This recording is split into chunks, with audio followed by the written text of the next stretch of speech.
అలసిపోయిన నన్ను నీ ఆత్మతో ఆదరించావు, కలత చెందిన నన్ను నీ వాక్యముతో నన్ను బలపరిచావు.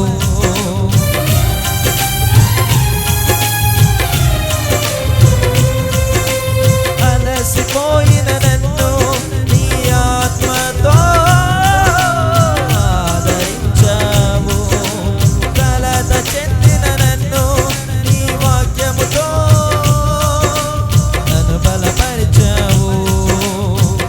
ఏం చేయాలో నేనున్న స్థితిలో, ఏం చేయాలో ఎరుగని స్థితిలో, ఏం చేయాలో నేనున్న స్థితిలో, ఏం చేయాలో ఎరుగని స్థితిలో నాకు మార్గము సత్యము